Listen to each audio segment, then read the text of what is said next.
پرانے زمانے کی بات ہے، یمن کے قریب ایک بہت پرانا گاؤں تھا۔ اس گاؤں میں دو دوست رہا کرتے تھے، ایک بخیل اور دوسرا سخی۔ ایک دن دونوں دوست اکٹھے ایک ساتھ سفر پر نکلے۔ وہ صحراؤں سے گزرتے ہوئے لمبا فاصلہ طے کر رہے تھے، یہاں تک کہ وہ ایک وسیع شہر کے کنارے پر پہنچ گئے۔ لفظی طور پر ایک جنگل کا آغاز۔ وہاں انہوں نے ایک بہت بڑا درخت دیکھا جس کا سایہ پورے علاقے میں پھیلا ہوا تھا۔ دوست نے بخیل سے کہا کہ آج رات یہیں آرام کرے، پھر صبح شہر میں داخل ہوں گے۔ بخیل نے اتفاق کیا اور دونوں درخت کے سائے میں بیٹھ گئے۔ دوست نے اپنا کھانا نکالا اور بخیل سے کہا کہ چلو پہلے میرا کھانا کھا لیں، پھر جب رات ہو تو تمہارا کھا لیں گے۔ لیکن جب سورج غروب ہوا اور اندھیرا چھا گیا تو بخیل نے اپنے آپ کو سوچا، سفر ابھی بہت لمبا ہے، اگر ہم دونوں مل کر کھانا کھا لیں گے تو بعد میں بھوک سے برا حال ہو جائے گا۔ یہ سوچ کر بخیل نے اکیلے ہی کھانا کھا لیا۔ جب سخی کو یہ معلوم ہوا تو اس نے ناراض ہو کر بخیل کو چھوڑنے کا فیصلہ کیا۔ وہ اسے چھوڑ کر رات کی تاریکی میں چلا گیا، یہاں تک کہ وہ ایک پرانی ترک شدہ آٹا بنانے والی چکی کے قریب پہنچ گیا۔ اس نے سوچا میں رات یہیں گزار لوں گا، جو اللہ چاہے گا صبح وہی ہوگا۔ وہ چکی والے مکان کی چھت پر چڑھ گیا اور سونے ہی والا تھا کہ ایک ایک کر کے شکاریوں کا ایک گروہ ادھر جمع ہونے لگا۔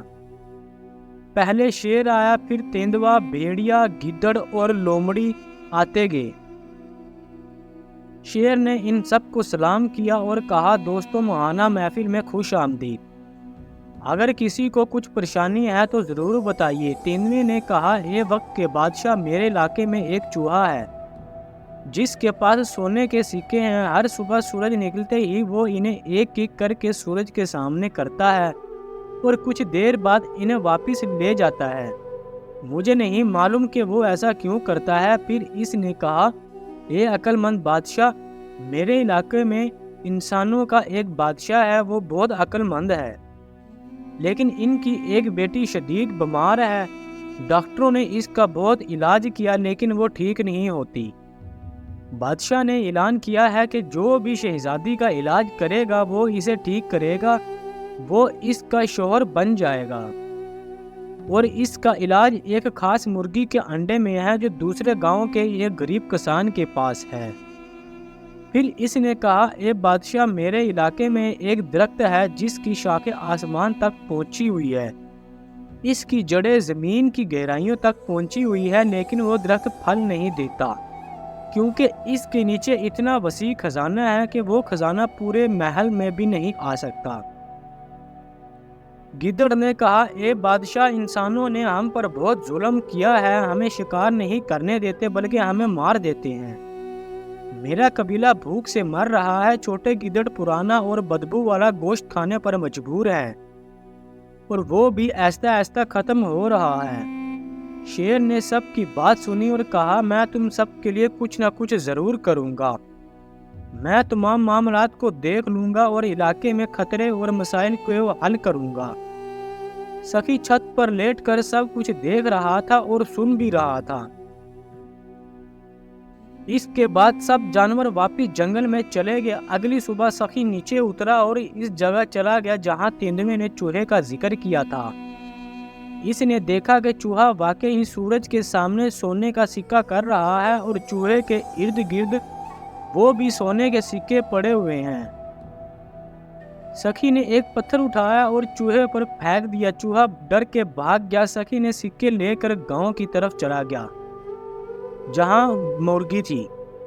کسان کے پاس پہنچ کر سخی نے اسے سونے کے 10 سکے دیے اور مرغی خرید لی۔ یہ وہی مرغی تھی جس کا تیندوے نے ذکر کیا تھا۔ سخی ایک بڑے درخت کے سائے میں بیٹھا مرغی کے انڈے کا انتظار کر رہا تھا۔ چند گھنٹوں کے بعد مرغی نے انڈا دے دیا۔ سخی انڈا لے کر حفاظت سے بادشاہ کے محل کی طرف روانہ ہوا۔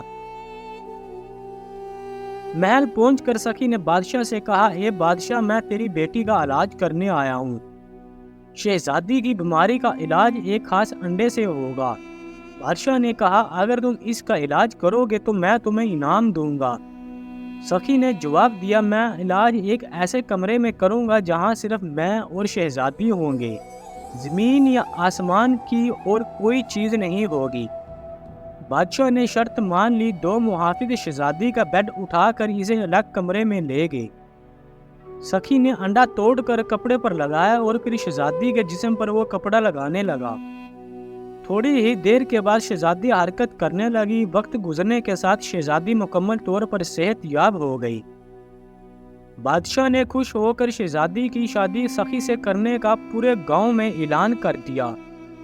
سخی نے محل کے خزانے کے نیچے دفن خزانہ نکالا اور خزانے کا ایک حصہ گاؤں کے مزدوروں اور غریبوں میں تقسیم کیا۔